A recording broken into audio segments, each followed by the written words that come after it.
Vous êtes toujours dans Culture Média et vous avez bien raison, en compagnie de la comédienne Audrey Lamy. Là aussi vous avez raison, on parle du téléfilm La Vengeance au triple galop et on va mieux la connaître, Audrey Lamy, avec le portrait pré-fame de Lisa Marie Marquez, le portrait de notre célébrité avant sa célébrité. Bonjour Lisa Marie. Bonjour Philippe, bonjour Audrey Lamy. Bonjour. Vous êtes aussi à l'aise en riche héritière qu'en coach sportive, en amoureuse loufoque, en copine nymphomane, en mère indigne, rebelle ou revancharde ou même en voix de dessin animé.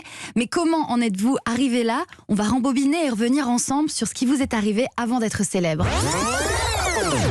Audrey Lamy, vous êtes née à Alès, dans le Gard, où vous avez grandi, auprès de vos parents et de votre grande sœur Alexandra. Une sœur fusionnelle qui vous fait faire vos premiers pas et vos premières bêtises, comme des canulars au téléphone où vous appelez des gens au hasard dans l'annuaire pour dire que vous êtes une petite fille seule et abandonnée à la maison. Non, c'est vrai. Et les gens disaient quoi? C'est vrai qu'elle me faisait faire ça. Bah, c'était atroce, quoi, parce que je disais, mais je suis toute seule. Puis elle me faisait vraiment jouer. Ouais. Elle était avec sa meilleure amie qui s'appelait Magali Gévaudan, qui peut-être qui nous entend, et toutes les deux, elle me faisait faire des trucs affreux, à appeler le soir, quand mes parents étaient sortis à dîner chez des copains. Moi, à 22h, je disais, mais je suis toute seule. Et puis les gens étaient complètement paniqués. Non, c'était affreux. Là. Franchement, vous aviez quel âge? Atroce. Oh, bah, je devais être hyper jeune, je sais pas, 7-8 ans, quelque chose Alex, comme elle ça. Avait quel âge? Ah, mais non, même moins que ça, parce qu'on a 10 ans d'écart. Donc je vais avoir 5-6 ans. Ah ouais, non, c'est monstrueux. Vous êtes une boute en train depuis toujours. Pourtant, dans l'enfance, vous traversez une période où vous n'êtes pas très drôle. Vous parlez très peu et à la maison, on vous surnomme Mercredi, comme le personnage de la famille Addams. Une période où vous dites c'est pas drôle à peu près tout. Vrai, ça vous fait rire. Mais c'est vrai, oui, parce que, oui, comme quoi on change. Hein. Non, j'ai eu une période, c'est ma sœur qui m'appelait Mercredi Addams. J'avais les bras croisés et puis je regardais tout le monde en disant non, mais c'est pas drôle ce que tu dis. C'était la crise de l'adolescence ou c'était... Je sais pas quel âge j'avais. Non, c'était un peu plus jeune, je crois. Ouais, vers 10, 12. Quoi, là, on dirait Agrippine dans Bretéché. Non, mais je pouvais plomber l'ambiance très, très, très rapidement. Et puis, vous grandissez, vous développez une fibre artistique, le chant, la danse, le dessin, et vous vous mettez à faire des spectacles. Parfois, vous vous inspirez de vos films préférés, Les Bronzés et Le Père Noël est une ordure. La base. Comme pour votre première communion, où vous devez dire un poème devant toute la famille, et vous choisissez le passage culte de Michel Blanc au téléphone. Comment vous appelez-vous? Je m'appelle Thérèse. Oui, je t'encule, Thérèse. Je te prends, je te retourne contre le mur, je te baisse par tous les trous. Ça nous intéresse pas. Arrêtez ça, arrêtez. Ça nous intéresse pas, ça nous intéresse plus. Non. Autant vous dire. Non, attendez, vous avez vraiment fait ça pour la première communion? Ouais, j'ai fait ça. Dans la profession de foi, donc on a quoi? Encore mieux. 12. Ouais. 12, 13. Réaction?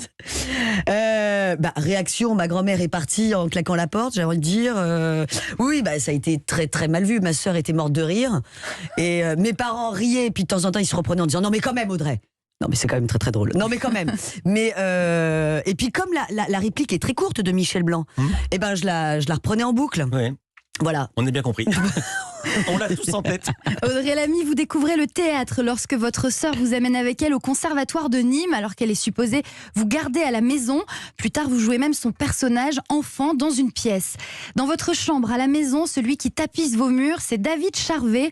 Vous enregistrez tous les épisodes d'Alerte à Malibu sur des cassettes VHS et vous répétez à vos parents qu'après le bac, vous allez prendre une année sabbatique pour aller à Los Angeles le rencontrer. Wow, vous avez énormément taffé. C'est génial. C'est vrai, j'étais fan de David Charvet. Quoi. Et vous l'avez rencontré depuis ou pas? Mais non, je l'ai jamais. Should I Live, Should I Stay, sa chanson, je l'écoutais en boucle. Non, j'étais complètement fan. Ouais, effectivement, je voulais partir après le bac. Je me suis dit, je vais prendre une année sabbatique et je vais partir à la recherche de David Charvet. Vous développez aussi une passion pour un jeune acteur américain, Brad Pitt, que vous repérez dans Thelma et Louise, puis Légende d'automne. Brad Pitt, vous n'allez plus le lâcher et vous l'avez rencontré en personne des années plus tard, lui. Oui, il accompagnait sa femme, donc Angie, qui elle présentait son film, et c'est ma sœur qui m'appelle et qui me dit écoute, je vais à l'avant-première du film d'Angelina Jolie, est-ce que tu veux venir? Il y a peut-être Brad Pitt. Quoi? Évidemment. Autant vous dire que l'excitation était au maximum. J'y suis allée et puis j'espérais évidemment une photo, mais c'est compliqué, il y a 75 personnes autour de Brad Pitt et j'arrive quand même à avoir une photo avec ma sœur, donc au début qui essaye de me prendre en photo, puis finalement on fait une vidéo, donc on a été hyper lourde. Ah non mince, je me suis trompée, c'est une vidéo, attendez, Brad, vous pouvez revenir. Donc on a été hyper lourde, mais en même temps je m'en foutais complètement. Ce que je voulais, c'était ma photo, donc je me suis vraiment mise à la place des fans qui parfois peuvent prendre beaucoup de place. Moi ce que je voulais, c'était ma photo. Voilà, et vous voyez d'ailleurs la photo de Brad Pitt et moi, j'ai 75 000 dents. Tellement je suis heureuse de plaisir. Audrey Lamy, côté scolarité, l'école ne vous passionne pas, vous n'aimez pas trop ça.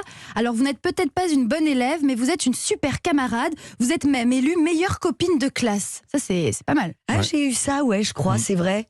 Oui, j'ai eu un petit, c'est vrai. C'est bien ça. J'ai eu un petit tableau où j'avais toutes mes copines qui m'avaient élue meilleure copine de classe. Génial. Après votre bac littéraire option théâtre, vous voulez entrer en fac de psychologie, mais vous quittez finalement le Gard pour rejoindre votre sœur à Paris.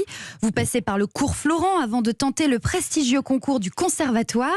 Vous êtes reçu, la formation commence. Vous faites en parallèle des petits jobs de babysitting et du doublage. Et pendant votre temps libre d'étudiante à Paris, vous aimez conduire votre nièce au jardin d'acclimatation et à Disneyland. Vous jouez aussi à la Wii avec elle, quitte à lui mettre des coups de manette. Mais comment vous savez ça? Et Ah, ça vous c'est lui énorme. faites- Ah, ça c'est énorme, vous soyez au courant de ça? C'est surtout énorme pour la protection de l'enfant, parce que si vous avez mis des coups de manette de Wii à votre nièce, elle a quel âge la nièce? Ouais, elle avait 7-8 ans. Ah oui, Oh là ouais, là là peut-être là là Et là, vous lui Maudine. faites découvrir au même âge une série que vous adorez, Sex and the City. Sauf que Chloé a 8 ans, là aussi. Oh là là. C'est vrai.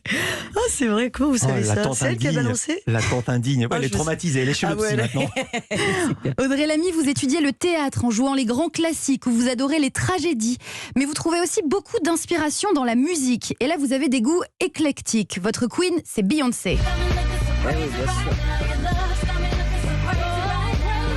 Pour le côté fille du Sud, vous aimez aussi écouter Francis Cabrel. Ah bah, je t'aime et je bien sûr. Je l'aime d'amour. Et dans un tout autre registre, il y a aussi Diams et Vita. T'es pas un homme, t'es qu'une victime, c'est un problème avec ton slip ou quoi? Putain, vas-y vite là, on se casse les On fait souvent le duo avec ma nièce d'ailleurs, C'est avec vrai Chloé. Ah bah oui. Au moins, à chaque fois qu'on nous invite à une soirée, tu peux être sûr. Vers minuit, 1h, tu sais, après l'apéro de jus d'orange et de, Bien sûr. Bah oui. et de grenadine, Ouais. on aime bien en général prendre un faux micro et puis se lancer. Diane Sevita. Audrey Lamy, pendant vos études au conservatoire, vous avez un jour un prof très particulier, le réalisateur Cédric Clapiche. Il vous repère et vous offre un petit rôle dans son film Paris. Vous jouez une employée de Rungis, une scène courte où vous poussez un chariot et votre réplique, Ouais. c'est « Je t'emmerde ». Mais ce tournage ne se passe pas exactement comme prévu. Oui, c'est vrai. Oui, en fait, effectivement, donc Cédric Clapiche me propose un petit rôle dans son film et je joue une fleuriste qui s'énerve, je sais plus pourquoi, on lui perturbe, on lui enlève son chariot de fleurs, ou je sais plus pour quelle raison, et je dois dire je t'emmerde. Sauf que le je t'emmerde sur mon texte est écrit en très très gros avec 15 points d'exclamation. Donc si tu veux, je me dis bon bah je porte la réplique. Et donc je jette ce truc, je t'emmerde. Et là Cédric me fait oula. Non, attends, là c'est un petit peu trop projeté, on en refait une un peu plus calme.